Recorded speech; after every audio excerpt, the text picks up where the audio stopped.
and welcome back to the channel Process Drivers. Today we're going to be answering a question that you guys have asked a lot on the channel here, which is the difference between a job title and a job role.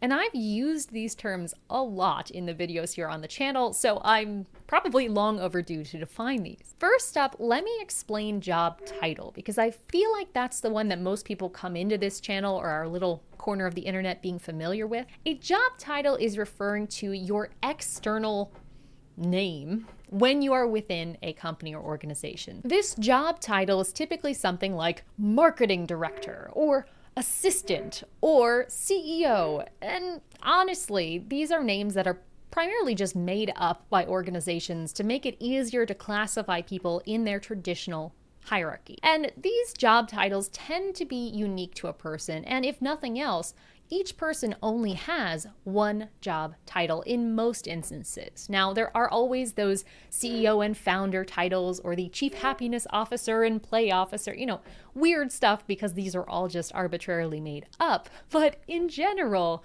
one person, one job title, and the focus is on describing that person to the outside world.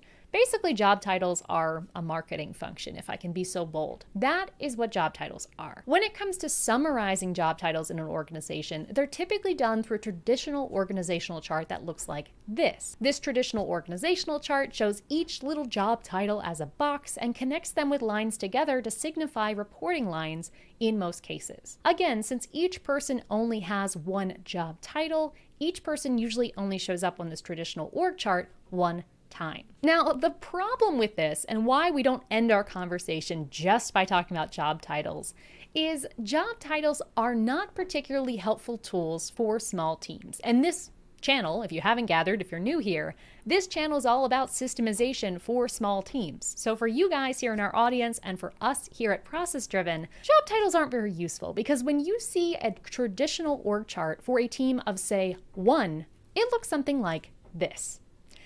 Yeah, not very helpful. If you have a team of two, it looks like this. Also, not very helpful. In fact, job titles in general are not a helpful tool, in my opinion, for just about anything unless your organization has at least 100 unique people in it, or if we really want to be accurate, at least 500 unique individuals in your organization. Only when we're at that size or scale is our business built of enough specializations that someone's job title might actually tell us what they do in a day. But when we're a small team, it's not quite so clear because each person in a small team, even if they just wear the title of assistant or founder or owner, they're doing so many things. If I told you that John's job title was owner, what does he do in a day? You have no idea. However, in a larger organization, job titles are much more specific, so you might have a job title like Level 1 Support Assistant. Okay, that makes sense. But for the rest of us here in small team land, job titles just are filled with ambiguity. So that brings me to the alternative, which is a job role, or just a role for short. A role is a description of what somebody actually does. A role is a clustering or collection of responsibilities, duties, actions, tasks, and put them all together, put a name on them, and that is a job role. Unlike a job title, job roles do not tend to be public-facing. Also, unlike a job title, when it comes to job roles, it doesn't necessarily have to be one person per role. In fact, a team of one, a one-person business, might have 10 roles in the business. They're all done by one person, but there are still 10 roles. In fact, in most small teams, you will find that most team members have at least 2 roles in their official job description. That's because on small teams, we can't afford to have 50 specialists. Instead, we have 5 team members each doing about 10 different things, okay? The last point of distinction between a job title and a job role I want to highlight is what functional area tends to own these terms. When it comes to job titles, as I said before, we're focused on a marketing function, whether that's marketing in terms of recruiting and hiring, or marketing in the pure sense of the word.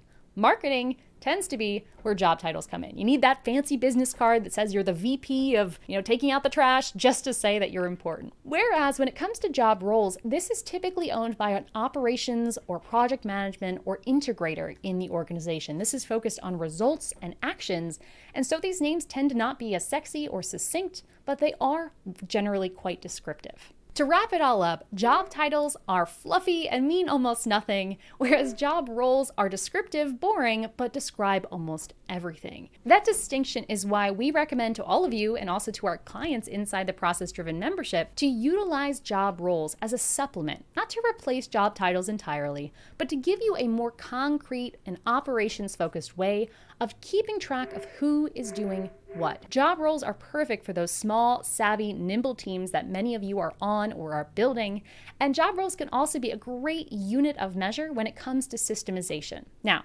natural next question. Okay, Layla, job roles sound great. I want to implement that. How do I do it? To me, the easiest way to define a job role, as opposed to a job title, which you can just pull out of a hat and make up, a job role can be defined most easily by defining what your business does in terms of processes and systems, and then grouping those. Color coding is my go-to choice, but to each their own. In fact, in the description of this video, I'm going to drop the link to my training where I walk through how to define the processes of your business. That is the precursor. That is the step you need in order to start defining these job roles. And if you guys are interested more in this topic, if that training, you're like, okay, I'm ready, let's do some more, you will also find a whole lot of content about job roles, responsibilities, and systemization focused on team inside our ProcessDriven membership, which again, check out links in the description below for all of this good information. We go deep on this topic, and I think it really is so transformative for organizations who are used to org charts like this to instead start to look at functional charts of job roles like this. One last thing before we go here, if you found value out of the video today, I'd love for you to drop a comment below and write part 2, because I have a second part to this video that I would love to share with you guys, but I'm not sure if there's interest in this whole job roles conversation. So comment below part 2 if you'd like to see more content like this. Otherwise, thanks so much for watching, and until next time, enjoy the process.